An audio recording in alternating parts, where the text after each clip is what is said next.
অপার কৃপাময় শ্রী শ্রী গৌর নিত্যানন্দের অশেষ বিশেষ অনুকম্পা আমরা কলিহত জীব হওয়ার পরেও আমাদের চিত্ত পাপ মলিন হওয়ার পরেও আমরা গৌর নিত্যানন্দের করুণার থেকে বঞ্চিত হইনি।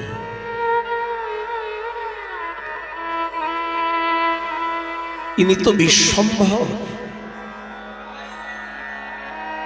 দায় ওনারই। এই জন্য বিশ্বম্ভর কখনো দায় এড়াতে পারে না। এ কথাটা আমাদের মনে প্রাণে সর্বক্ষণই থাকে। আমার গৌরাঙ্গের মতো, আমার নিতাই চাঁদের মতো দয়াল আর ত্রিভুবনে কেউ নাই। সকল গৌর ভক্তবৃন্দের মতো দয়াল আর কেউ নাই।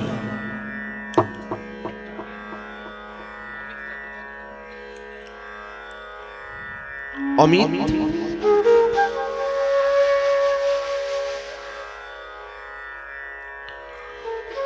তো আমার গৌর নিত্যানন্দের মতো দয়াল আর ত্রিভুবনে কেউ নাই।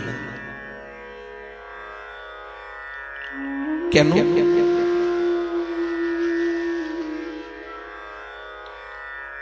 দায় এড়াতে পারে না।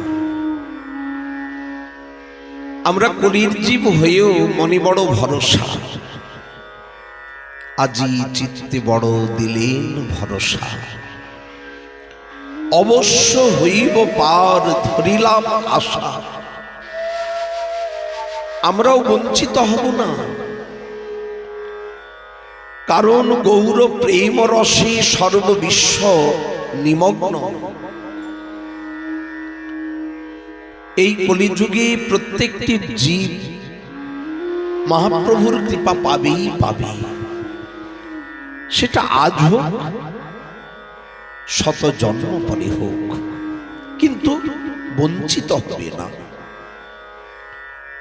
তবে এত শীঘ্র আমরা পাবো এটা ভাবি নাই। এটা ভাবনার অনেক দূর। কেউ বলতে পারে এত গর্ব কিসের? গৌর নিত্যানন্দের কৃপা পেয়েছ, এ গর্ব তো সাজে না, আমাদের আচার জগৎ তো করে না।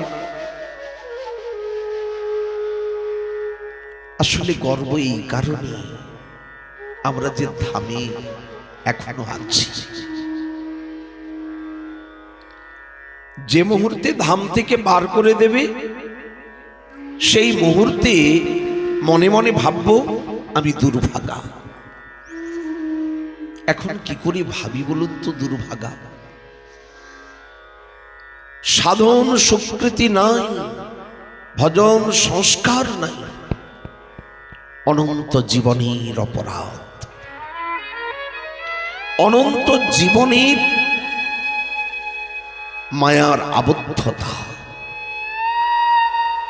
কিন্তু তারপরেও করুণা করে আমাদেরকে টেনে এনেছেন তার চরণতলে। যেই ভূমির প্রত্যেকটি ধূলিকণিকা মহাপ্রভুর চরণ স্পর্শ পেয়েছে, বিশ্বম্ভরের চরণ স্পর্শে কি হয়? পাষাণ গলে যায়। যে বিশ্বম্ভরের চরণ স্পর্শে মলিন চিত্ত সাধুত্ব পায়, যে চরণের স্পর্শে জ্যোতি সতী সবাই নিজ ধর্ম ভুলে প্রেম রসে কেবল ভাসে। আচ্ছা, যার নাম স্মরণ করলে প্রেম হয়, যে গৌরাঙ্গীর নাম ল তার হয় প্রেমধন, তাই না? তাহলে সেই চরণ পেলে কি হয়? গৌরাঙ্গের দুটি পদ ওগো যার ধন সম্পদ, সে জানি ভকতি রস সার। ভক্তি রসের সার পেয়ে যা। তাহলে কে পেয়েছে? এই ভূমি। এখানে রজ, এই সেই ধাম যেটি গৌরাঙ্গের নিত্য বিহার ভূমি। আমরা গৌরব করি গৌরকে নিয়ে, গৌর করুণাকে নিয়ে। এটা তো জানি আমরা মহাপাপী, মহা অপরাধী, অনাচারী, ব্যভিচারী, আমরা কলির কলুষিত জীব। কিন্তু প্রভু, তুমি আমাদের গেসে ধরে টেনে এনেছ তোমার ধামে। এনেছ যদি দেখা দিবে না কেন? এই তো তোমার নিত্য বিহার ভূমি। কৃপা করে যখন টেনে এনেছ তখন তো দেখা দিতেই হবে। একবার দেখব, তাকে দেখব বলেই তো নবদ্বীপে আসা। এমন সুবর্ণ প্রতিমা আর আছে নাকি? গোরা রূপের তুলনা হয় নাকি কারুর সাথে? তার সেই বিহার ভূমি, এই জন্যই তো সুবর্ণ বিহার, যেখানে সোনার পুতুল নাচে, যেখানে সোনার ঠাকুর বাহু তোলে হরিবোল হরিবোল বলে সকলকে নাচায়। এই সেই বিহার ভূমি।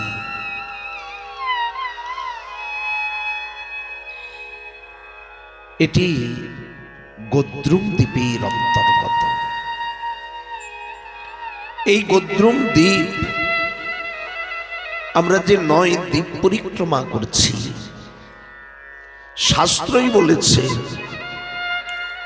কেউ যদি ধাম পরিক্রমা করে তাহলে তাকে আর জননী জঠরে ওই বারবার পরিক্রমা করতে হয় না। 84 লক্ষ জনিতে তাকে আর যেতে হয় না। ঠাকুরজি তার নিজ জন করে, তার নিকটে আপন করে, দাস করে, ভৃত্য করে সেবা অধিকার দিয়ে দেয়।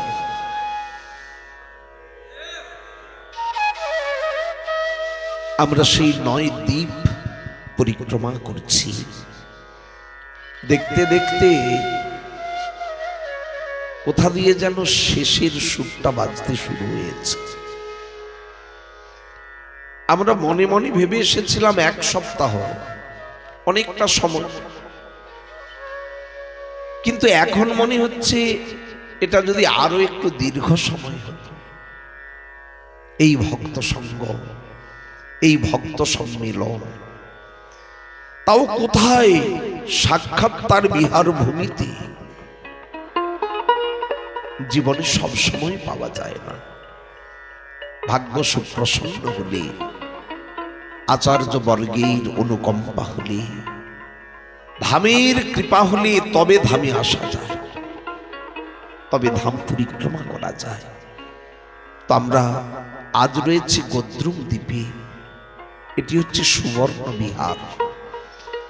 এই দুটি বিষয়েরই বিশেষ মহিমা আছে। কেন এটি গোদ্রুম দ্বীপ?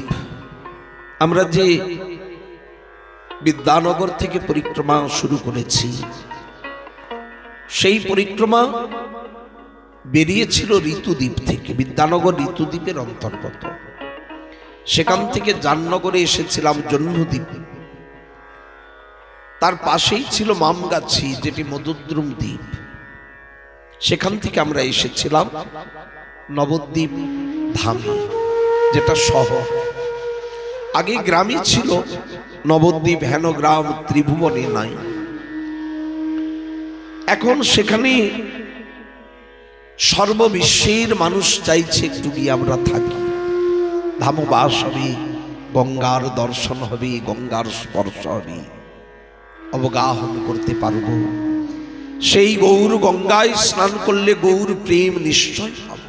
এই লোভে ধামে কত ভক্ত, কত শ্রীবিগ্রহ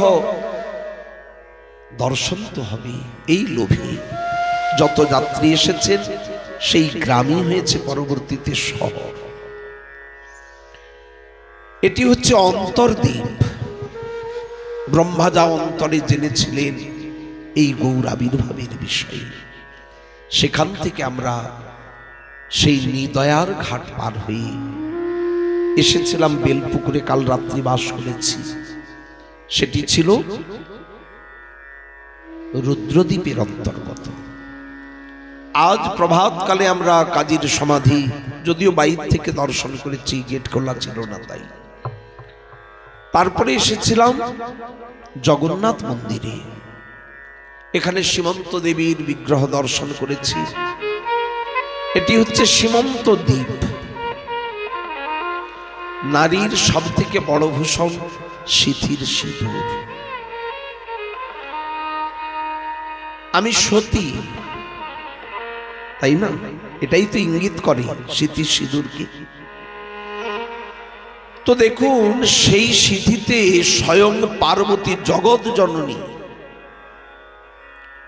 মায়ের মূর্তি তো সিথির সিঁদুর, এটা মাতৃমূর্তি।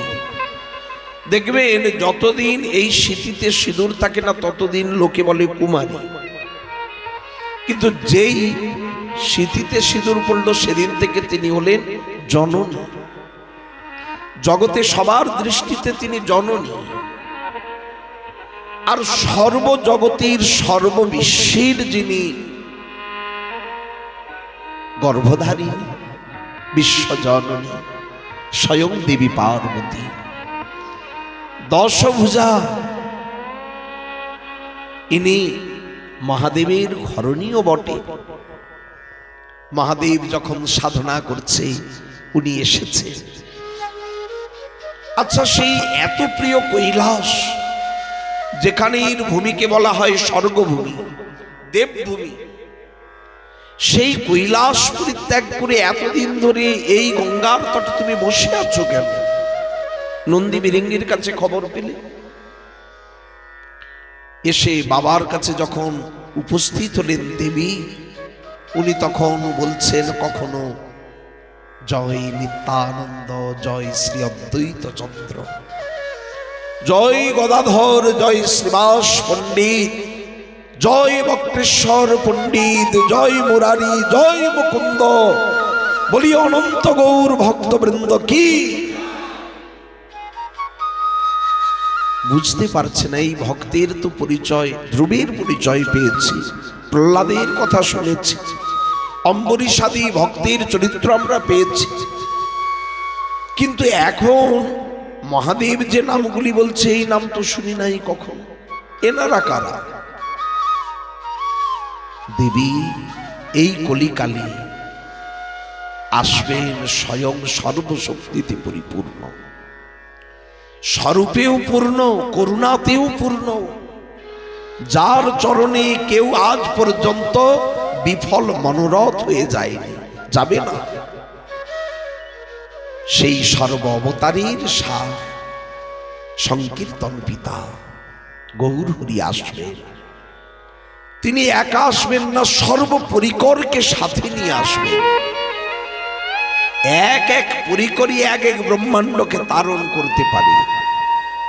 আচ্ছা, ধ্রুবের চরিত্র দেখুন, এক যুগে এক ভক্ত, তাই না? প্রহ্লাদ এসেছেন কোন যুগে, ধ্রুব এসেছে কোন যুগে। কিন্তু এই কলিযুগে এত ভক্তির সমাগম, শুধু তাই নয়, ব্রহ্মাণ্ড তারিতে শক্তি ধরে জনে জনে। এবেদ পুরাণে গুণ গায় যে বা শুনে, আজও রূপ সনাতনের কথা যদি কেউ শোনে, সে তরে যাবে, এতে কোনো সন্দেহ নাই। তাদের চরণকে তরি করে, স্মরণ তরি করে, মানে স্মরণের নৌকা করে এই ভবসাগর জীব পার হয়ে যায়। তাহলে এত গৌর ভক্ত এসেছেন, সকলে তারা জগৎ পাবো, ভুবন পাবো, তাহলে কার গুণ গাইব? আজ তাই ভক্তের গুণ গাইছি। এই সেই ভূমি যেখানে গৌর আসবেন সর্বপরিকর। যে যেখানে জন্ম নিক, নবদ্বীপে তো আসবেই। নদ নদী যেখানেই জন্ম নিক, দেখুন কোন পাহাড়ের উপর থেকে কোন নদী নেমে এসেছে, কিন্তু সকলের গন্তব্য তো সাগরে, তাই না? যত নদ নদী জইছে সাগরে নিলয়, ওইছে মহাপ্রভুর যত যত ভক্ত হয় সবে আসে মিলিলা শ্রী নবদ্বীপে। সর্বভক্ত এসেছে নবদ্বীপে। আজ সেই সকল ভক্তের চরণ ধুলি এই নবদ্বীপ ভূমিকে ধন্য করবে না, প্রেমময় করবে না? দেবী পার্বতী তাই ছুটে এসে করলেন কি, এই ভূমির রজ নিয়ে স্মৃতিতে দিলেন। এর থেকে অলঙ্কার আর শ্রেষ্ঠ অলঙ্কার আর কিছু হয় না। এই জন্যে সীমন্ত দিন। এখন এসেছি আমরা গোদ্রুম দ্বীপে। গো শব্দে এখানে মুখ্য রূপে সুরভিকে ইঙ্গিত করছে। আপনারা সবাই জানেন, ভাগবতে আমরা পাই দেবরাজ ইন্দ্র যতই বলুন পদের একটা গরম থাকে, পদের ধনের একটা মত্ততা থাকে। এ জগতে কেউ যদি উচ্চ কুলে জন্ম নেয়, উচ্চ বংশী, কেউ যদি খুব ধন সম্পত্তি মানের ঘরে যদি জন্ম নেয়, অনেক অর্থের প্রাচুর্য, কেউ যদি বিশেষ কোনো পদে আসীন হয়ে যায়, দেখবেন তাহলে কিন্তু আর নিজেকে আর সংবরণ করতে পারেন, একটা অভিমান জাগে আমি ধনী। এ জগতে সকলে তো আর পুণ্ডরিক বিদ্যানিধির মতো হতে পারবে না। প্রাচুর্য থাকলেও প্রেমে পরিপূর্ণ এ জগতে। এই জন্য এগুলি হচ্ছে একটু বিঘাতক, এগুলি গর্বকে ডেকে আনে, আর গর্ব ভক্তিকে শুকনো করে দেয়। যেমন রৌদ্রের তাপ এ জগতের ধরণীকে শুকিয়ে দেয়, তেমনি হৃদয় যদি ভক্তি সরস্বত থাকে, কিন্তু যে হৃদয়ে অভিমান থাকবে, সেই অভিমান কারণে ভক্তিটাও শুকিয়ে যায়। আমি ধনী, আমি মানি, আমি কুলীন, আমি পণ্ডিত, আমি উচ্চ পদে আসি। আচ্ছা, দেবতাদের রাজা, দেবতাই একটা বিশেষ পদ, সেখানে আবার দেবতাগণেরও তিনি হচ্ছেন রাজা, দেবরাজ ইন্দ্র। স্বর্গে তো প্রাচুর্যের অভাব নেই, অহংকার এসে গিয়েছে। ব্রজবাসীগণ দেবরাজ ইন্দ্রকে সন্তুষ্ট করতে পূজা করতে। একদিন কৃষ্ণ দেখলেন সেই বৃন্দাবনে গিরি গোবর্ধন তটে বিশেষ আয়োজন আরম্ভ, খুব ধুমধাম উৎসব হবে। কিসের উৎসব? ইন্দ্রযজ্ঞ। গোচারণ করতেই গিয়েছিল, গোবর্ধনের উপর থেকে সব কিছু দেখে বাবার কাছে এসেছে, পিতা কি করছেন? বাবা বললেন, তোমার দাদু এটা আচার করে গিয়েছে, বিধান করে গিয়েছে, এ দাদুর আমল থেকে চলে আসছে। কি চলে আসছে? আমাদের স্বর্গের যিনি দেবতাদের রাজা, সেই ইন্দ্রের যজ্ঞানুষ্ঠান। কিন্তু কেন করেন পিতা? তো উনি বললেন,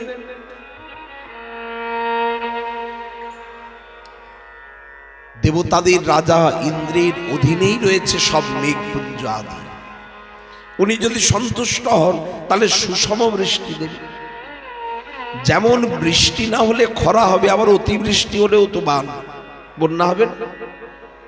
ইন্দ্র যাতে খুশি থাকে, সন্তুষ্ট থাকে, তাহলে আমাদের শস্য সবুজ শ্যামল পরিপূর্ণ হবে। এই জন্য আমরা একটু দেবতা ইন্দ্রের একটু পূজা করি। এই কথা শুনে তখন কৃষ্ণ জিজ্ঞাসা করলেন, আচ্ছা বাবা, আমি যে শুনেছি গুরুদেব গুরুজনদের মুখে এ জগতে নাকি কপাল খাওয়ায়, মানে ললাট খাওয়ায়। আমার ললাটে যদি লেখা থাকে তাহলে ঠিক পাবো, আর ললাটে যদি লেখা না থাকে পাবো। ললাট মানে আমার কর্মফল, আমি যেই কর্ম করেছি সেই কর্মানুসারে ফলটা আমাকে তো পেতে হয়। তাহলে পিতা এই কর্মফলদাতা কি ইন্দ্র? তাহলে তো আর কর্মের মূল্য থাকে না। ইন্দ্রই যদি সুখ স্বাচ্ছন্দ্য সব দিয়ে দেয়, তাহলে আমাদের আর পূর্ব কর্মের কি মহিমা থাকবে? বাবা, আমার তো মনে হয় ইন্দ্রের থেকে অনেক কাছে আছে গিরি গোবর্ধন। দেখুন, তার তটেই গোচারণ করে আমাদের সংসার চলে। এই গিরি গোবর্ধনের গৈরিকাদি ধাতু কত মূল্যবান, আমাদেরকে সর্বতরূপে আশ্রয় দিয়ে রেখেছেন গিরিরাজ গোবর্ধন। তাহলে করতে হলে গোবর্ধনের পূজা করব। কিন্তু বাবা, ও তো পাহাড় না, পাহাড় নয়, এক দেবতা, তোমরা করো না পূজা। সবাই কৃষ্ণের কথা শুনে বলছে, না না, কৃষ্ণ যখন বলছে আমরা করেই দেখি, আজ একটু পুজো করি। সঙ্গে সঙ্গে ইন্দ্রযজ্ঞের সব উপকরণ আয়োজন ওটা করলেন কিসে? বিশেষ যজ্ঞানুষ্ঠান, আজ গিরিরাজের নূতন যজ্ঞ। কিন্তু কোনো মন্ত্র আদি কিছু জানা নাই। কি মন্ত্রে গিরিরাজকে পূজা করবেন কেউ তো জানে না। কৃষ্ণ বললেন কিছু মন্ত্র লাগবে না।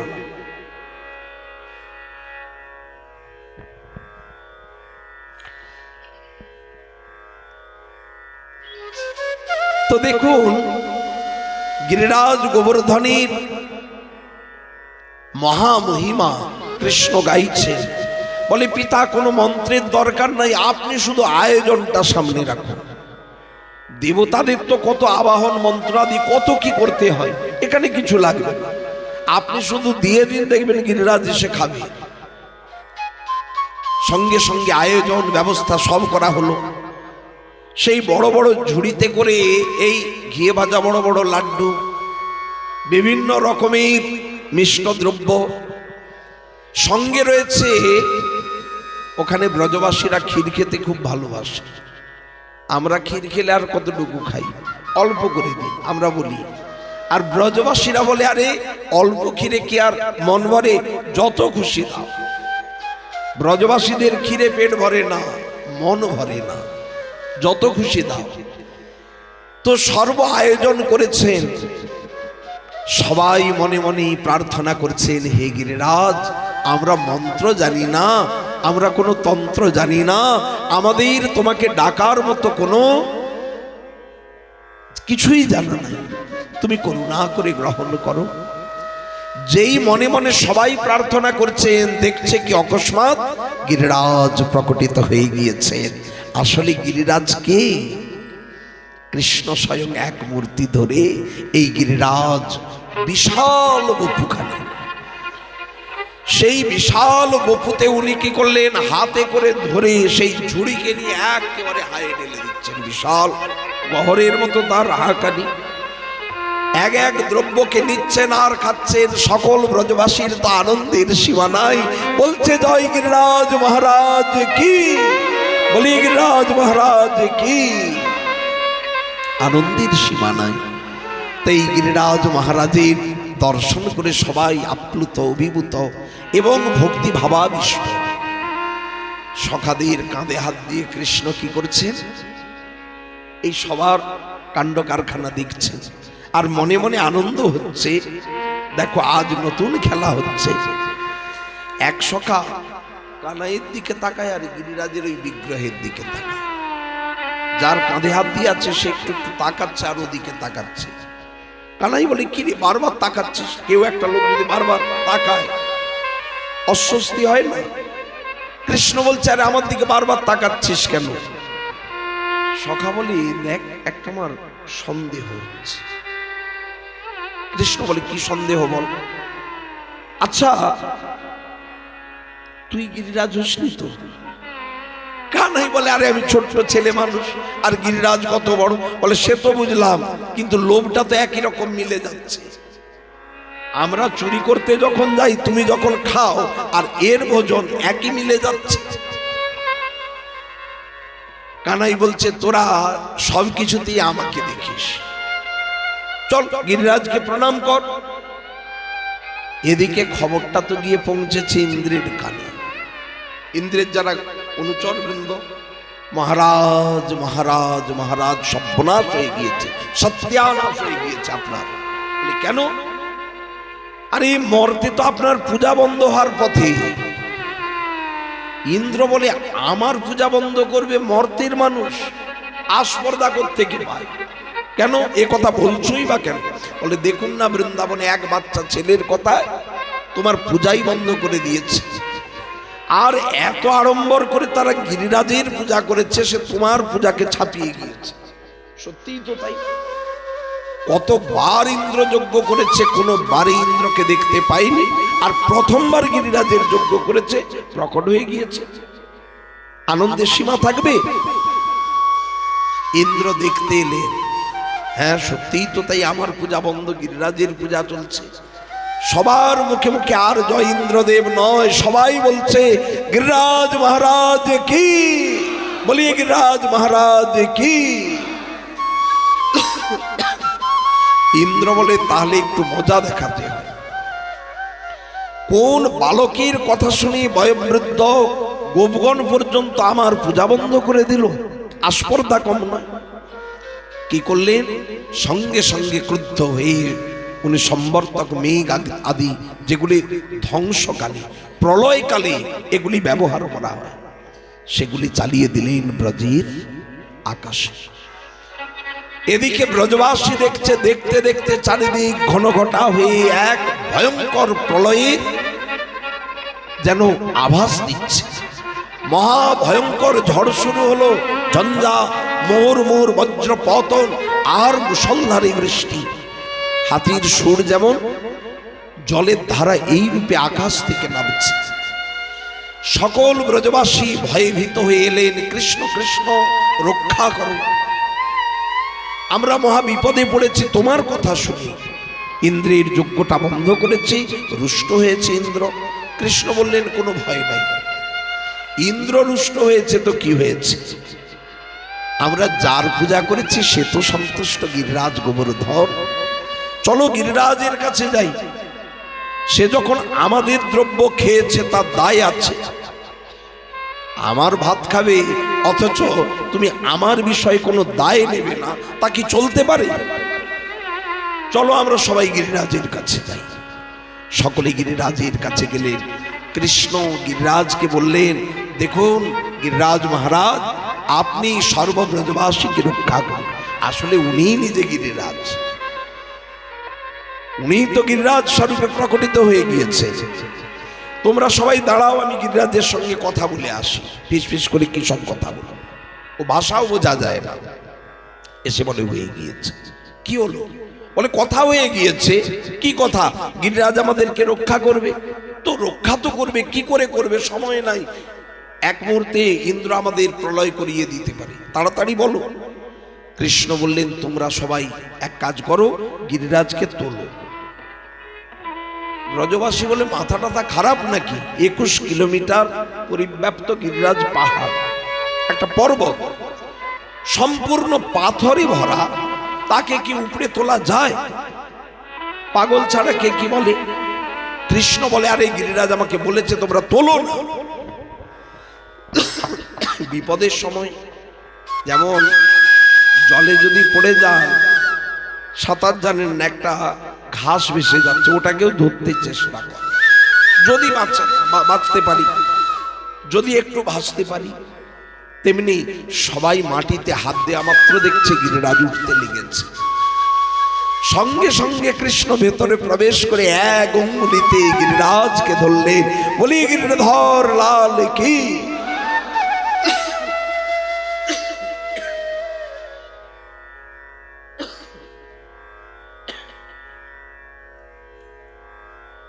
আসলে আপনাদের সঙ্গে এত ঝগড়া করেছি, আপনাদেরকে বকাঝকা করে এত অভদ্রতা করেছি, অপরাধ করেছি। ঠাকুর বলে দাঁড়া, তোর গলাটাকেই শেষ করব। তো গলাটাই শেষ হয়েছে, জয়ধ্বনি দিতে গেলেও কাশি আসছে। যাই হোক, তো গিরিধারী লাল যখন ধরলেন, একভাবে 7 দিন 7 রাত্রি ধরে রেখেছিলেন। সবারই জানা, তবু একটু স্মরণ করছি মাত্র। কেন এই লীলা স্মরণ করছি? এরপরে ইন্দ্র এলেন, এসে যখন দেখলেন, রে বাবা রে বাবা, কার সঙ্গে আমি দ্বন্দ্ব করতে গিয়েছি? যে একটা পাহাড়কে 1 আঙুলে, হাতে করে নয়, একটা আঙুলে করে আঙুলটা ধরে রেখেছে 7 দিন 7 রাত্রি। তাহলে তার সঙ্গে যদি দ্বন্দ্ব করি আর রক্ষা আছে? ইন্দ্র বলে, এখনই যদি পাহাড়টা ধরে আমার গায়ে ছুড়ে দেয় তো হরি বল, ওই পাহাড় থেকে বেরোতে পারবো? তাহলে মিত্রতা করে নেওয়াই ভালো, আপোষ মিটিয়ে নেওয়া ভালো, শত্রুতা রাখতে নাই। ইন্দ্র কি করলেন? ফুরসত খুঁজছে। এদিকে ব্রজবাসী দেখলেন ঝড় থেমে গিয়েছে, বৃষ্টি তুফান বন্ধ হয়ে গিয়েছে। সবাই জয় গোবিন্দ জয় গোপাল গান গাইতে গাইতে গিরিরাজের থেকে বেরিয়ে এলেন। গিরিরাজকে আবার স্থাপনা করে দিলেন কৃষ্ণ। সকল ব্রজবাসীকে বললেন, তোমরা আগে চলো। সবাই যখন আগে গেলেন, ইন্দ্র তখন গোপনে ঠাকুরজির চরণে এলেন, প্রণাম করে বললেন, প্রভু, যদি করি অপরাধ তথাপি তুমি নাথ, তুমি তো আমার নাথ। আমি অপরাধ করেছি, কিন্তু তুমি তো আমার প্রাণনাথ, কৃপা করো। যখন কৃপা চাইছেন, ঠাকুরজি হাসছেন। আসলে ইন্দ্রের উপরে এতটা কিন্তু রুষ্ট হয়নি ঠাকুর। কেন বলুন তো? সকল ভক্তের বাসনা পূরণ করেছে ইন্দ্র একটা লীলার দ্বারা। প্রত্যেকে মনে করতেন, আমি তো একভাবে কৃষ্ণকে পাই না, কারণ দিনে সখারা পায়। দেখুন, যশোমতী মা বঞ্চিত হয়, তাই না? আবার রাত্রে যশোমতী মায়ের কোলে থাকে, সখারা বঞ্চিত হয়। রাধারানী তো সাধে স্বপনে একটু দর্শন পান মাত্র, কিন্তু সবারই লোভ, অপলক নয়নে অবিশ্রান্ত ভাবি যদি গোবিন্দকে দেখতে পারতাম। কোটি আঁখি নাহি দিল, সবে দিল তুই, তাহাতে নিমেষ দিল, কি দেখিব। এত দর্শনের আকাঙ্ক্ষা, তাহলে সে কি স্বাদ মেটে? কিন্তু ইন্দ্র যখন 7 দিন 7 রাত্রি এই ঝড়ঝঞ্ঝা করলেন, সবাই ওই গিরিরাজের তলায়, সবার সম্মুখে গোবিন্দ, তাই না? তাহলে গোবিন্দ এই রূপে সকলের বাসনা পূরণ করেছেন, কিন্তু মাধ্যম কি? ইন্দ্র। এই জন্য ইন্দ্র উপকার করেছে একটা। কিন্তু তাই বলে ইন্দ্রকে কি মেডেল দেবে নাকি, শংসাপত্র দেবে নাকি? বাপু, তুমি কিন্তু অপরাধ করেছো, এতে কোনো সন্দেহ নাই। ইন্দ্র ভালো করে জানি, আমি ভগবানের চরণে অপরাধ করেছি, সকল ব্রজবাসী ভক্তির চরণে অপরাধ করেছি, আর সর্বোপরি ধামের চরণে অপরাধ করেছি। ধামকে শেষ করতে চেয়েছি। ধামে যদি কেউ কখনো আসে, তাদের একটাই লক্ষ্য থাকা উচিত, আমার জন্য ধামের মহিমা যেন নষ্ট না, আমাকে দেখে যেন কেউ ধামের প্রতি বিরূপ ভাব না ভাবে, তাহলে অপরাধ হয়ে যাবে, তাই না? এই জন্য ইন্দ্র অপরাধ করেছে কিনা, ঠাকুরজি চুপ করে আছেন, মৌন সম্মতি লক্ষণ। একটা প্রবাদ আছে না, মৌন সম্মতির লক্ষণ। ক্ষমা চাইছে, চুপ করে আছে, মানে উনি ক্ষমা করে দিয়েছেন, এটাই মানে দাঁড়া। ইন্দ্র ফিরে গেলেন, কিন্তু মনটা শান্তি পাচ্ছে না। বারবার ওই চিন্তা আসে। এই স্বর্গেই থাকেন সুরভি। সুরভি একদিন ইন্দ্রকে বলছেন, জানো ঠাকুরের আরেকটা রূপ আছে। বলে কি রূপ? বলে তুমি যখন অভিষেক করছিলে না, এই সুরভির দুগ্ধ দিয়েই তো গোবিন্দকে অভিষেক করিয়েছিলেন ইন্দ্র, এখনো সেই অভিষেক স্থান আছে।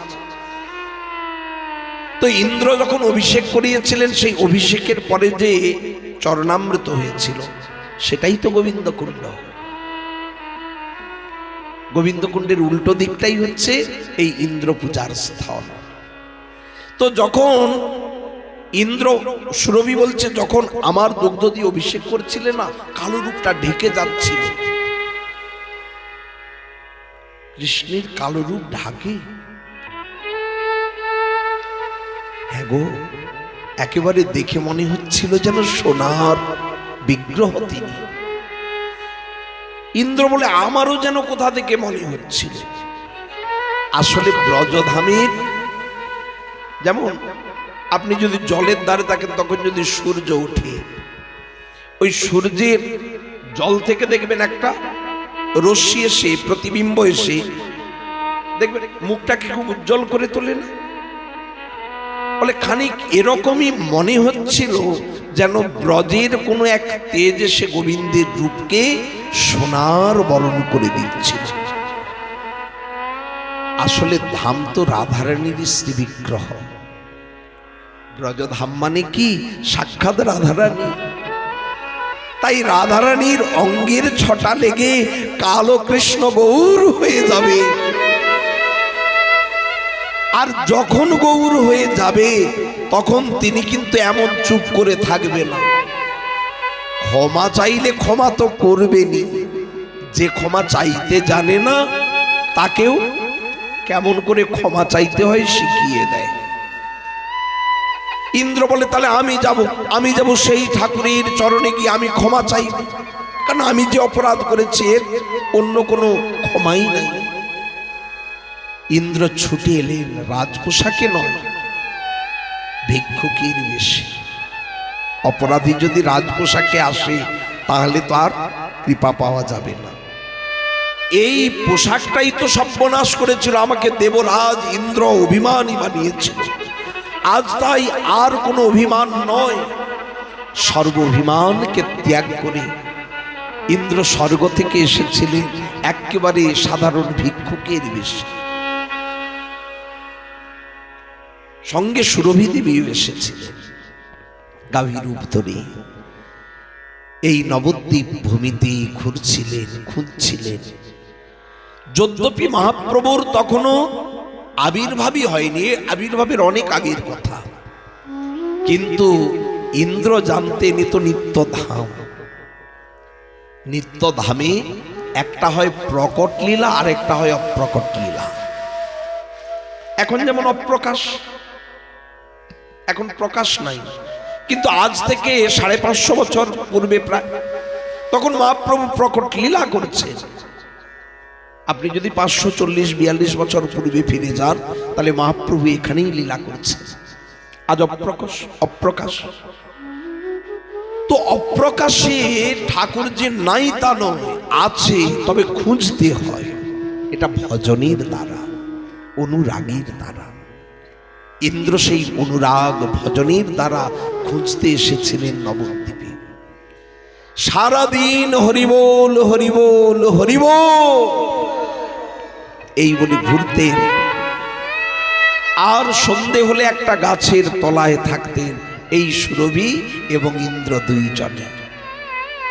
এই সেই ভূমি যেখানে ইন্দ্র গাছতলায় থাকতে চায়। আমরাও গাছতলায় থাকি, নির্ঘাত খুব ঠান্ডা, শীত কনকনে, এই জন্য একটু ঘেরি করতে হয়েছে। যদি আবহাওয়াটা আর একটু ঠান্ডা কম হতো, তাহলে অধিকাংশ ভক্তই মনে প্রাণে চায় গাছতলাটাই সব থেকে সুখের।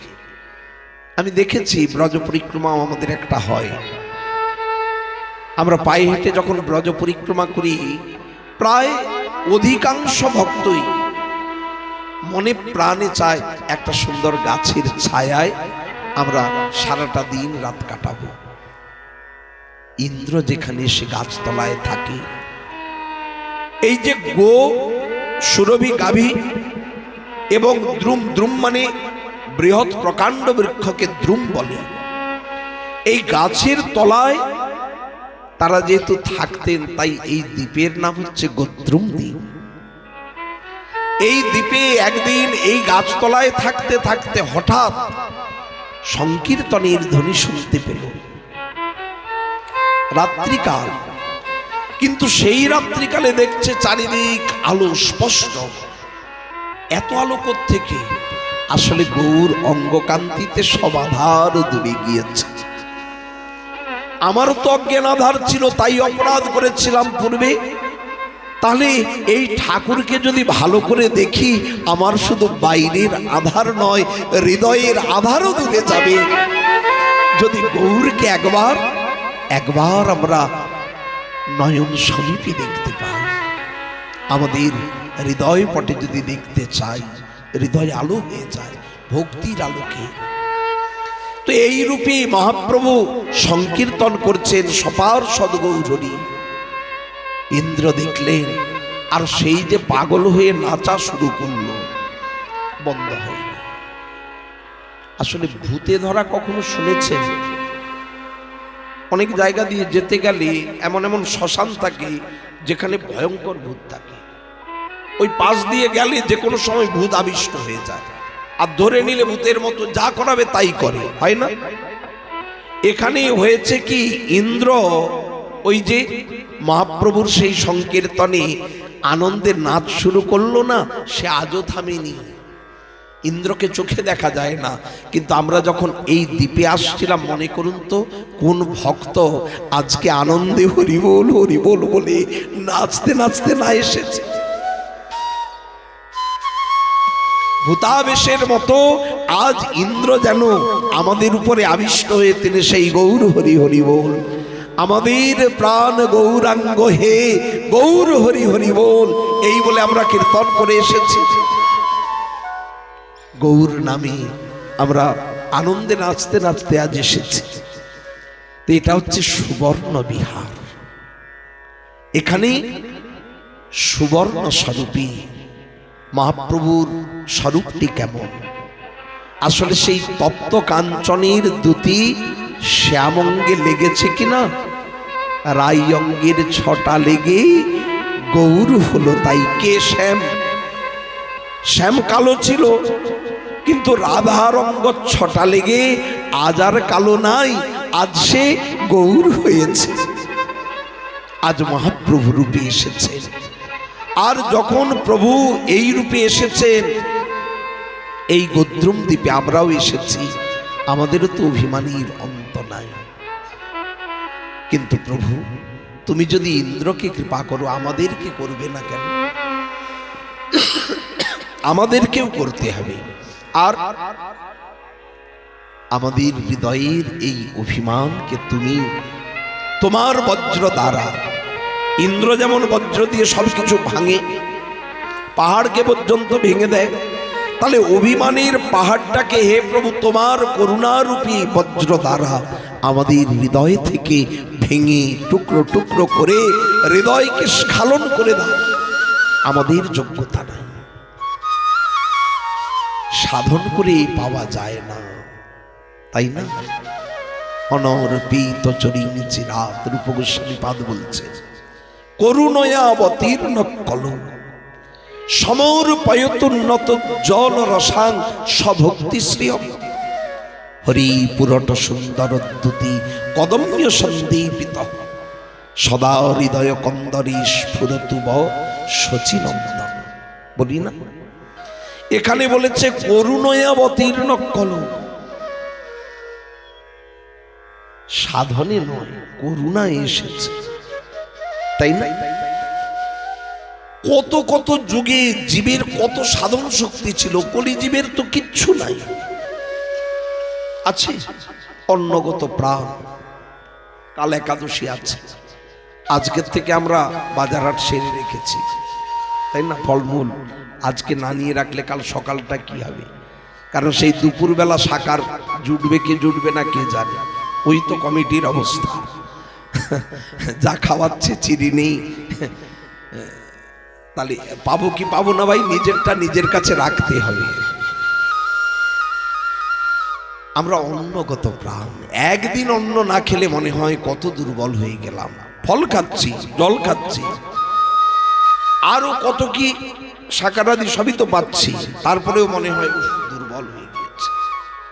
এতটা হাঁটা, তার উপরে এত পরিশ্রম, তার উপরে আবার একাদশীর ব্রত। আমাদের ইচ্ছে ছিল পরিক্রমাটা আর কয়েকদিন পরে করব, কিন্তু 2-4 দিন পিছোতে গেলে মাঝখানে দুটো ব্রত পড়েছিল। এই একাদশী, এরপরে আবার শিব চতুর্দশী, দুটো ব্রত। তাহলে এই পরিক্রমায় যদি 2 দিন ব্রত পড়ে যায়, প্রথম কথাই বলবে কমিটি ঠকাবার জন্যই ব্যবস্থা করেছে, খরচটা কমে গেল। সাকারে এত খরচ নাই তো, তাই না? আর এরা কেমন আমাদেরকে দুর্বল করার জন্য পরিক্রমার আয়োজন করেছে। 2 দিন ব্রত, এই জন্য অনেক চিন্তা ভাবনা করে বলি যাই হয় হোক শিব চতুর্দশীর আগে বিশ্রাম দিয়ে দেব, তাহলে অন্তত একটা ব্রত পড়বে। আগামী কাল এখানে যারা এসেছেন সবাই তো একাদশী ব্রত করেনি, এতে কোনো সন্দেহ নাই। কিন্তু আমাদের সব থেকে বড় বল আমাদের শ্রী লক্ষ্মীনারায়ণ বাবা, আমাদের প্রাণপ্রিয় বাবা, আমাদের অভিভাবক, আমাদের শক্তি, আমাদের এই পরিক্রমার সব থেকে বড় সৌন্দর্য, মাধুর্য। বাবার একটাই কথা, আপনি শুধু একাদশী করলে হবে না, ঘরের প্রত্যেকটি সদস্যকে একাদশী করাতে হবে। মানে ঘরে যে যাবেন, মায়েরা বলবেন স্বামীকে এক কথা, আজকের দিনে রাঁধতে পারবো না, যদি রান্নার কথা বলো তাহলে বাবার বাড়ি চলে যাবো, আমি কিন্তু আর আসবো না। এখন তো জানেন মায়েদেরই সময় চলছে। বাবা দেখবেন আপনা আপনি ভয় পেয়ে যাবে, ওরে বাবা কোথায় যদি আবার বাবার বাড়িতে গিয়ে থেকে যায় অভিমান করে, তার থেকে চলো একাদশীটা 2-1 দিন করি। ওই করতে করতে দেখবেন হয়ে গিয়েছে। আর বাবারা ভাবছেন মায়েদের কথা, মায়েদের সঙ্গে তো পেরে ওঠা যাবে না। আচ্ছা এক কাজ করবেন, একদিন হঠাৎ করে এসে বলবেন যা আমার সব টাকা খুইয়ে গিয়েছে, বাজার করবো কোত্থেকে, অতএব বাজার হাট সবকিছুতে তালা মেরে দিন। যাই হোক, এটা মজা করছি, বলবার বিষয় আমাদের প্রত্যেকের এই মানব জীবনের সার্থকতা একাদশী ব্রত পালনে। আমরা যদি সত্যিই মহাপ্রভুকে ভালোবাসি, তাহলে হরিনাম, একাদশীর ব্রত এবং বৈষ্ণব সেবা, এই বিষয়গুলিতে আমাদের নিষ্ঠাশীল হতে হবে। বিশেষ করে এই একাদশীর ব্রত কোনো কারণে ভঙ্গ করা উচিত নয়, প্রত্যেকের করা উচিত। আবাল বৃদ্ধ বনিতা, এক বাবার কথা বলি, রাধাকুণ্ডে এক বাবা নির্জলা ব্রত করতেন।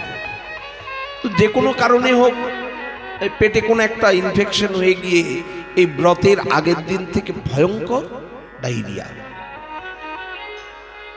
একাদশীর দিন সকালবেলা পর্যন্ত ওনার কোনো থামার লক্ষণ নাই, তার উপরে উনি একাদশী ব্রত করবেন। ডাক্তাররাও এসেছেন, ব্রজবাসীরা তো জানেন বৈষ্ণবদের কত শ্রদ্ধা করে ভালোবাসে। ডাক্তারকে নিয়ে এসে বলছে ওনাকে আগে সেলাইন দিন। বাবা বলছে না না না, মরে যাবো সেও ঠিক আছে আজকের দিনে, তাহলে একটু অন্তত ওয়ারেস খান। বলে মরে যাব তাও ঠিক আছে, খাবো না। সবাই জোর করছে, অনেক অনেক যারা খুব ভজনশীল তারা এসেছে, আপনাকে আজ খেতে হবে। উনি বলছে আচ্ছা আমাকে এত জোর করেছেন কেন, আমি মরে যাব এই ভয়ে। ওনার বয়স 102 বছর, তখন নতুন গেরাতে থাকতেন, আমি এক দাদাজির মুখে শুনেছি। তো বলছেন আমি যদি মরে যাই তাহলে আপনারা কেন বাধা দিচ্ছেন, আমার শত্রু তো আপনারা নন, তাহলে শত্রুতা করছেন কেন? একাদশী ব্রতের দিন একাদশী করতে গিয়ে যদি মরে যাই তাহলে ভগবানের কৃপা হবে না, কি হয়?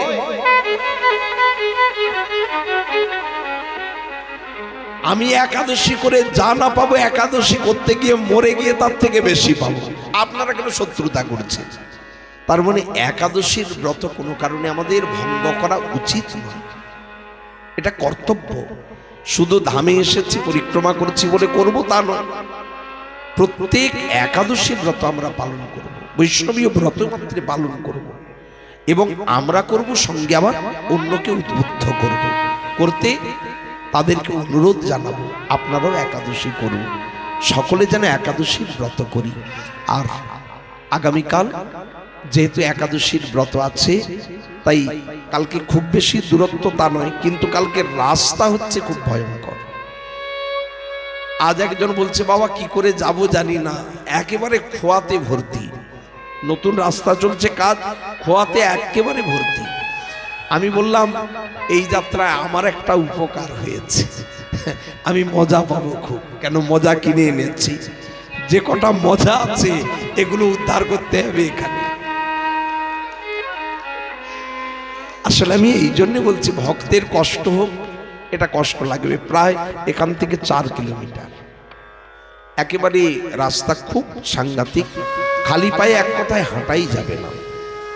তবে একটা মজাতেও কিন্তু কাজ হওয়া মুশকিল আছে, এই জন্য কালকের দিনে সবাই অন্তত ডবল করে মজা পরে নেবেন, সবার কাছেই মজা আছে। আর যদি কারোর না থাকে, আমার মনে হয় 2টো মজা কিনে পরে নিয়ে যাওয়াই কালকের দিনের জন্য ভালো। মজা বিক্রির জন্য নয়, মজাটা যাতে উদ্ধার হয় এর জন্য নয়, ভক্তের কষ্টের কারণে মজা করে বললাম কথাটা আগে, যেটা সবাই চেষ্টা করবেন। কারণ কালকে আমাদের এই হরিহরতলার যে রাস্তা, ওখান থেকে একেবারে সেই ভালুকার মোড় পর্যন্ত রাস্তা খুবই খারাপ, এই জন্যে সবাই একটু মোজা পরে নেবেন। এটা যদিও আমার বলা উচিত নয়, খালি পায়ে যাওয়াটাই হচ্ছে পরিক্রমা, কিন্তু তারপরেও আমি বলছি, যেমন ভোরবেলা স্নান করাটাই হচ্ছে নিয়ম। তারপরে আমি বলেছিলাম যে 7 দিন যদি প্রকৃতই পরিক্রমা করতে চান, যাদের মনে হবে যে ঠান্ডা লাগার সম্ভাবনা 1% আছে, তারা স্নানটা পরে করবেন। কেন? ওই স্নান করে ঠান্ডা লেগে গেলে, জ্বর হয়ে গেলে আর পরিক্রমাটা করা হবে না।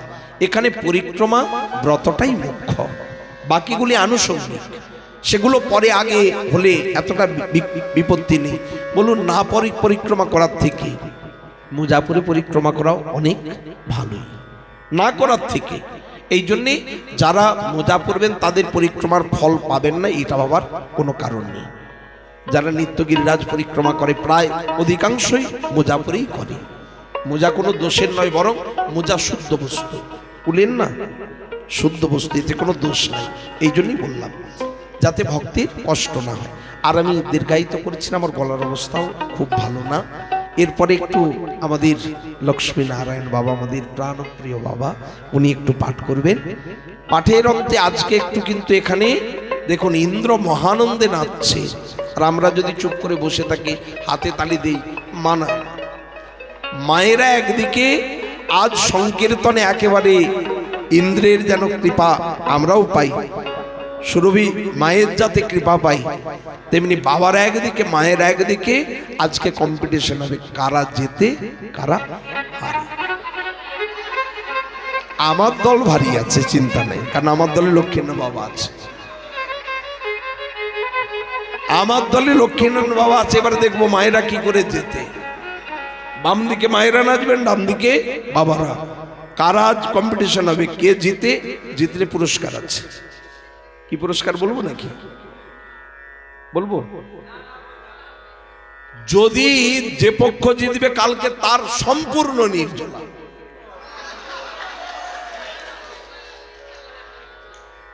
যে পক্ষ জিতবে কালকে একেবারে নির্জলা ব্রত, ধামে এসে মহানন্দ। আর যে পক্ষ হারবে তাদের জন্য সাকারের ব্যবস্থা থাকবে, অপশন। যা করে করুক, আমার জিতা নিয়ে কাজ। জয় মহাপ্রভু। এখন বাবা হরি কথা একটু বলছেন, আপনারা সবাই শ্রবণ করুন, তারপরে আমরা একটু কীর্তন আনব।